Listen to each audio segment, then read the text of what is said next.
एक कुंडली ऐसा मार के बैठा है, पता नहीं कब घर से निकलेगा। हम लोगों ने यह संकल्प लिया है, फिर से सरकार बनाएंगे और अगले 5 साल के अंदर इस राज्य में गरीबी को जड़ से निकालने का हम लोग काम करेंगे। और इसका पहला कदम आज इस राज्य में हमारी महिला दीदियों को महिला सशक्तिकरण पर हम लोगों ने काम किया है। आज इस राज्य में 3-4 महीने से राज्य की सभी महिलाओं के खाते में 1-1 हजार रुपया जा रहा है। हम जानना चाहते हैं यहाँ पर महिलाओं से कि आपके खाते में पैसा जा रहा है कि नहीं जा रहा है? आवाज दीजिए, जा रहा है? चलिए, बहुत बढ़िया। और हमने संकल्प लिया है कि हम फिर से सरकार बनाएंगे, अगले 5 साल के अंदर आप लोगों के गरीब गुरुआ लोगों के खाते में 1-1 लाख रुपया भेजने का हम काम करेंगे। और इसका पहला पड़ाव, इसका पहला कदम अभी ये दिसंबर में ही आपको देखने को मिलेगा, जो हमने सरकार में पारित करके रखा है। जो 1,000 रुपया आपके खाते में जा रहा है, वो 1,000 रुपया बढ़ करके 2,500 रुपया होने जा रहा है। धीरे धीरे 5 साल के अंदर जो आप छोटे छोटे चीजों के लिए आप उधारी मांगते हैं, पंचा मांगते हैं, वो सब बंद हो जाएगा। आप अपने पैरों पर खड़ा होंगे। इसी तरीके से आपके बोझ को हमने अपने कंधे पे लिया। आज आपका बिजली का बिल माफ हुआ कि नहीं हुआ, बताइए? आज 1 लाख, 2 लाख, 50,000, 60,000 सब लोगों का बिल माफ। पहले बिजली तो आता नहीं था, लेकिन बिल समय पर आता था। लेकिन अब बिजली 24 घंटा आएगा, लेकिन बिल कभी नहीं आएगा आपके घर में। ये हम आपसे वादा करते हैं। आज किसानों का 2 लाख रुपया हम लोगों ने ऋण माफ किया। और यही भारतीय जनता पार्टी का लोग दिल्ली में हजारों किसानों को आंदोलन में मरवा दिया। किसान के विरुद्ध काला कानून लाने का काम किया इन लोगों ने। और सिर्फ अपना विकास, आज इन लोगों ने कितने आदिवासी दलितों का इन लोगों ने उत्थान किया। आज कितने अल्पसंख्यक समुदाय, कितने पिछड़ों का इन लोगों ने विकास किया। आज इस पर ये बात नहीं करते। आज ये लोग सिर्फ हिंदू मुस्लिम घुसपैठिए की बात करते हैं। और घुसपैठिए कोई हमारा व्यक्तिगत मामला नहीं है, ये राष्ट्र का मामला है, ये केंद्र सरकार का मामला है। प्रधानमंत्री, गृह मंत्री को बताना चाहिए कि देश में घुसपैठिया क्यों बढ़ रहा है। आज देश का सुरक्षा का जिम्मा किसके हाथ में? भारत सरकार के हाथ में, राज्य सरकार के हाथ में नहीं। और ये राज्य सरकार को दोष देते हैं। अजीब हालत है इनकी। तो बस चले तो यहाँ जात धर्म के नाम पर तो ये लोग एक दूसरे पर फूट डलवाते ही हैं। घर घर में भी अब ये लड़वाना शुरू कर दिया है। बाप बेटा को लड़वा देता है, भाई भाई को लड़वा देता है। ये हालत है। ये लोग फूट डालो और राजनीति करो में विश्वास रखते हैं। इसीलिए साथ ही आप लोग ध्यान रखिएगा, 13 तारीख को यहाँ चुनाव है। 13 तारीख को चुनाव है। अभी यहाँ पूरा देश का भारतीय जनता पार्टी का 1 दर्जन से अधिक मुख्यमंत्री, 2 दर्जन से अधिक केंद्रीय मंत्री, प्रधानमंत्री तक यहाँ मंडराने लगे हैं। आप तीर धनुष तैयार करो कि जितना गीत लोग उड़ रहा है, सबको एक एक करके जमीन पे गिराने का काम है। आज ये विस्थापन की बात करते हैं, ये आज बात करते हैं। हमने विस्थापन आयोग बना दिया है और अगला सरकार बनने के बाद जितने लोग विस्थापित हुए हैं, जिसको रोजगार नहीं मिला, जिसको मुआवजा नहीं मिला, एक एक व्यक्ति की समस्या का समाधान, चाहे खदान हो, चाहे एनटीपीसी कंपनियों को वहां से निकाला जाएगा। अभी तो हम लोगों ने 1,36,000 करोड़ रुपया का कोयला का बकाया ठोक दिया है। इस पर केंद्र सरकार कुछ नहीं बोलती। और ये पैसा सब आप लोगों का पैसा है। और इसलिए आने वाला सरकार के बनने के बाद हम अपना हक अधिकार केंद्र सरकार से लेंगे। और हक अधिकार गरीब को कोई मांगने से नहीं देता है, हक अधिकार लड़ने से मिलता है। और लड़ते लड़ते छीन कर हमें लेना आता है और अधिकार लेकर के आपके घर तक पहुंचाने का काम करें। पदाधिकारी जा करके आपकी समस्या का समाधान कर रहा है। आज यहाँ ST SC OBC की बात करते हैं। आज इस राज्य का ओबीसीओ का जो आरक्षण था किसने खत्म किया? ये बाबूलाल मरांडी भारतीय जनता पार्टी के लोगों ने जो 27% आरक्षण मिलता था वो 14% कर दिया और आज बोलता है 27% करेंगे। अजीब हालत है। गैस सिलेंडर बोलता है 500 करेंगे। 2014 से लेके आज तक 1500-1200 रुपया गैस सिलेंडर बिक रहा है और आज चुनाव आया है। ये बताए असम में कितना रुपया सिलेंडर मिल रहा है, ये बताए मध्य प्रदेश में कितना मिल रहा है, ये बताए छत्तीसगढ़ में कितना मिल रहा है।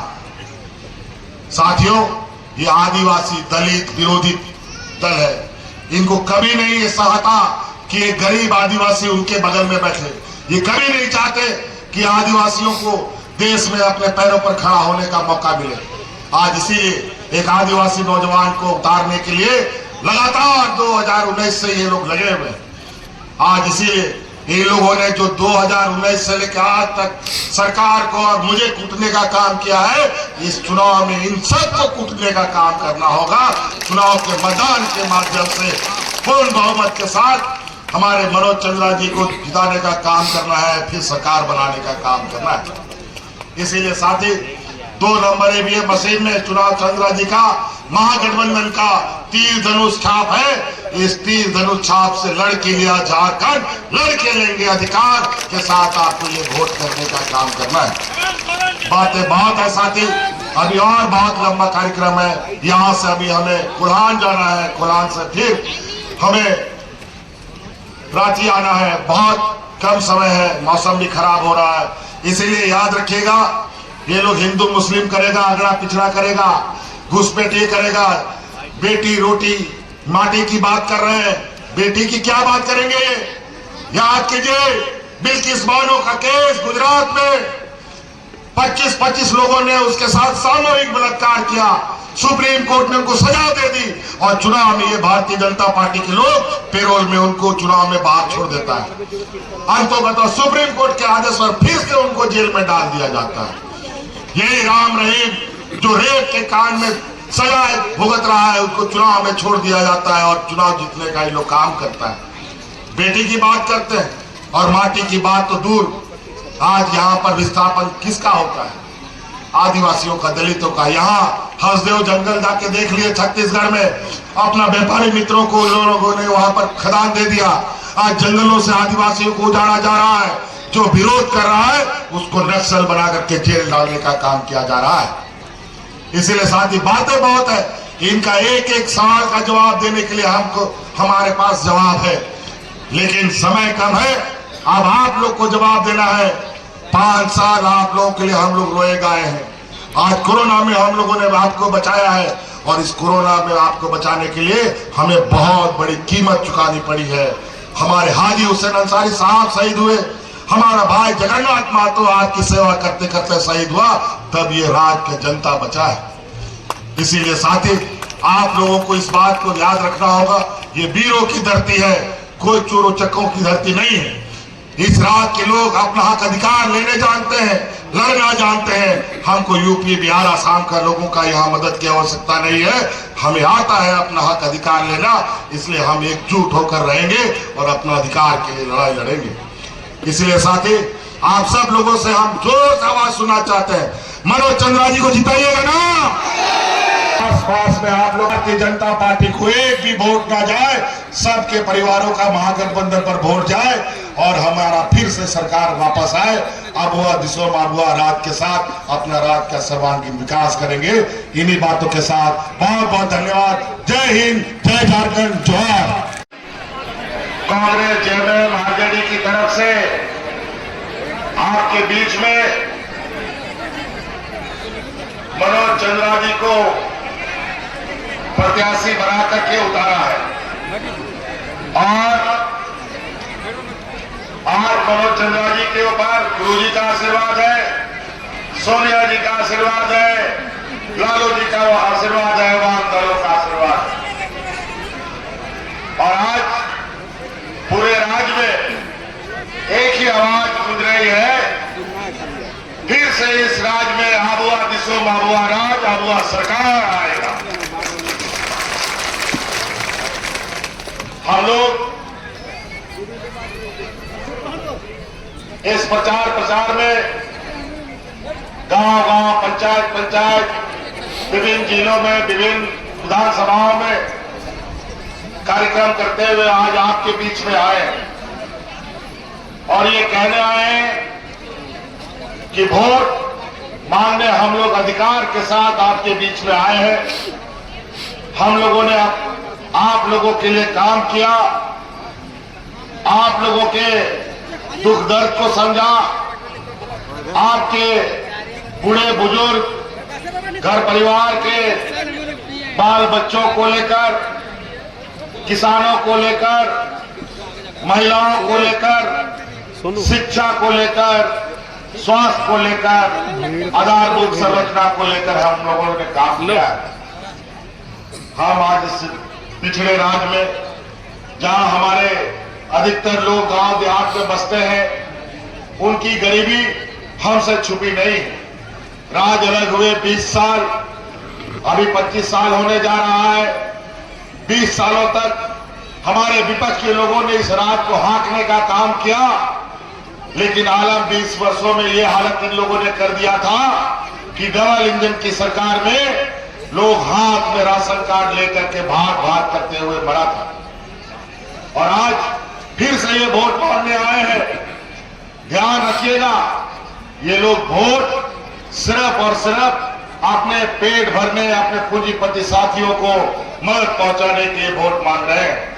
यहाँ के खनिज संपदा पर, यहाँ के जल जंगल जमीन पर इनकी नजर है, जहां अपने बड़े पैमाने पर व्यापारियों को स्थापित करना चाहते हैं और हमें विस्थापित करना चाहते हैं। और आज ये गरीबों का, आदिवासियों का जल जंगल जमीन बचाने की बात एक जुमलेबाज की तरह बड़े बड़े मंचों से बोलते हैं, बड़े बड़े नेता बोलते हैं, देश के गृह मंत्री, प्रधानमंत्री तक बोलते हैं, लेकिन आप ये देखिए कि आपके इसी चतरा जिला में कि कितना बड़ा पलायन, कितना बड़ा विस्थापन इन लोगों ने कर दिया है। आज यहाँ माइनिंग कंपनी वाला कौन यहाँ का चतरा जिला का व्यक्ति है जो यहाँ पर माइनिंग का ठेका लिया हो या माइनिंग का मालिक बना हुआ हो?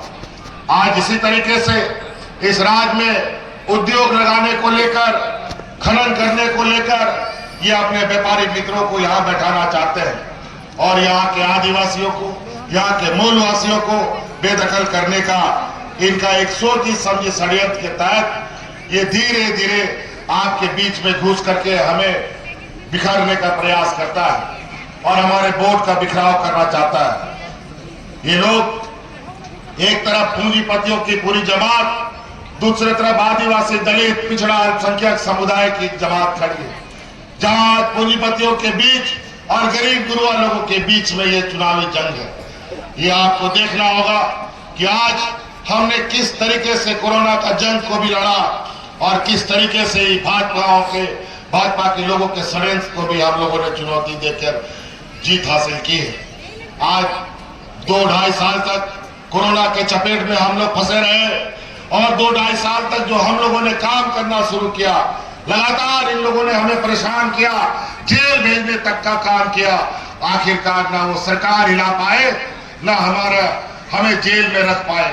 हाई कोर्ट से लेकर सुप्रीम कोर्ट तक ने हमें बेदाग माना और आज आप लोग के आशीर्वाद से, गरीब गुरुआ, आदिवासी, मूलवासियों के आशीर्वाद से आज मैं फिर आपके बीच में खड़ा हुआ हूं।